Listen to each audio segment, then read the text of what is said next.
Assalamualaikum warahmatullahi wabarakatuh. Perkenalkan, nama saya Melisa Erlina Vitasari, NIM 1119048. Di sini saya akan mempresentasikan makalah saya mengenai utang piutang dalam kajian fikih muamalah.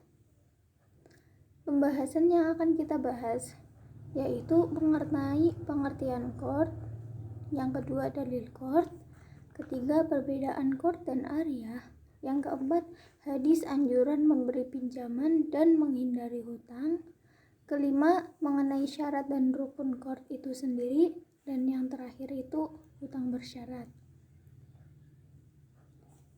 Pertama yaitu pengertian qard.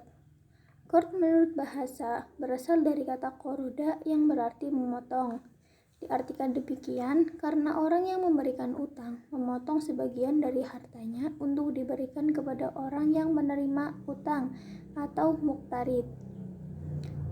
Sedangkan menurut istilah, qard sendiri yaitu suatu akad antara dua pihak di mana pihak pertama memberikan barang atau uang kepada pihak kedua untuk digunakan dengan ketentuan barang atau uang tersebut harus dikembalikan persis yang ia terima dari pihak pertama.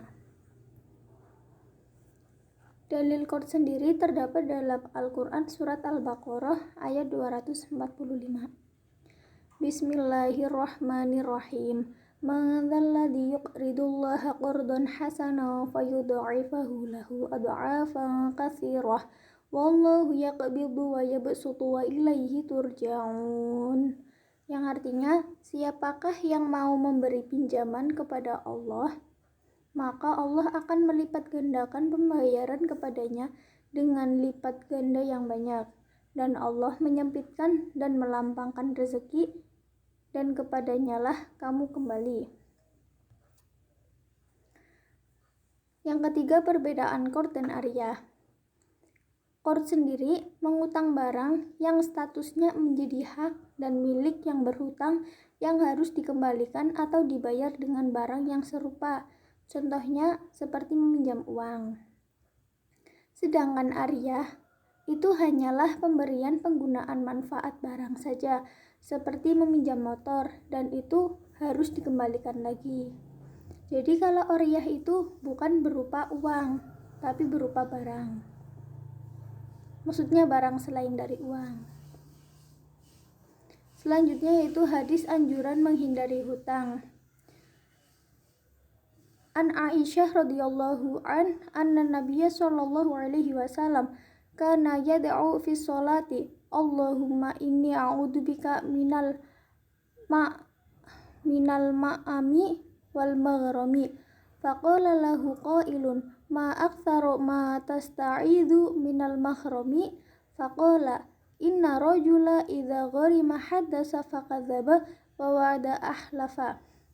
Dari Aisyah radhiyallahu bahwa Rasulullah berdoa dalam salat, ya Allah, aku berlindung kepadamu dari berbuat dosa dan terlilit hutang. Lalu ada seseorang yang bertanya, mau ngapa Anda banyak meminta perlindungan dari hutang, wahai Rasulullah? Beliau menjawab, sesungguhnya seseorang apabila sedang berhutang, ketika dia berbicara biasanya berdusta, dan bila berjanji sering menyelisihkannya. Selanjutnya mengenai hadis anjuran memberi pinjaman.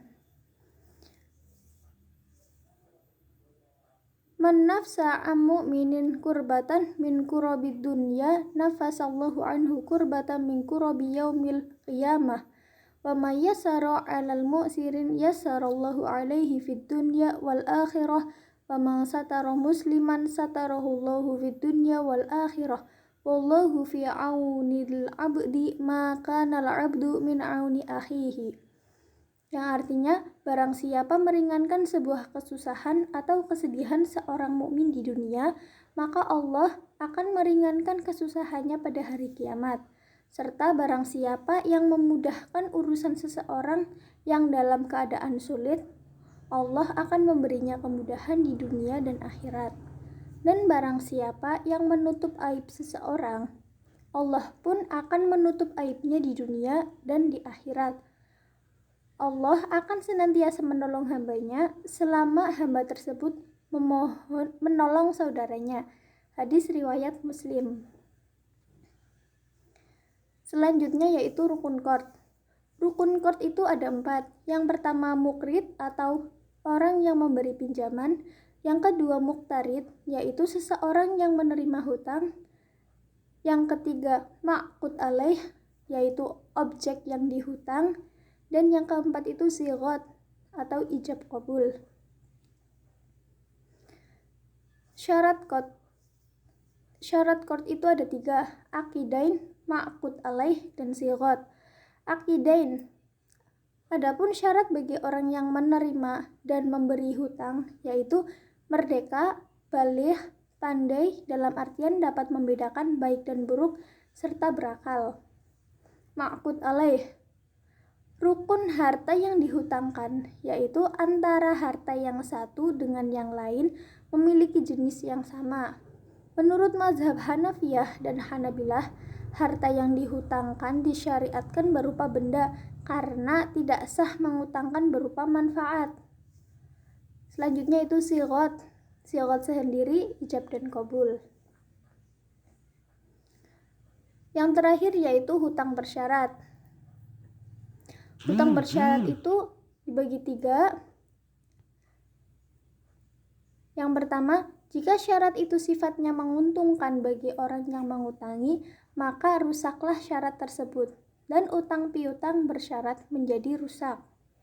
Selanjutnya, jika syarat tersebut menguntungkan bagi orang yang berutang, seperti diisyaratkan bagi pihak berutang untuk mengembalikan utangnya dengan sesuatu yang jelek, padahal itu telah mengambil sesuatu yang bagus. Yang demikian itu tidak sah syaratnya, tetapi akad utang piutangnya tetap sah. Yang terakhir itu, jika syarat itu hanya untuk kepercayaan, seperti diisyaratkan bagi pihak berutang untuk memberikan barang sebagai jaminan untuk pembayaran utangnya, maka perjanjian itu dibenarkan menurut hukum Islam. Sekian dari saya, kurang lebihnya mohon maaf apabila ada tutur kata yang salah atau kurang berkenan. Wassalamualaikum warahmatullahi wabarakatuh.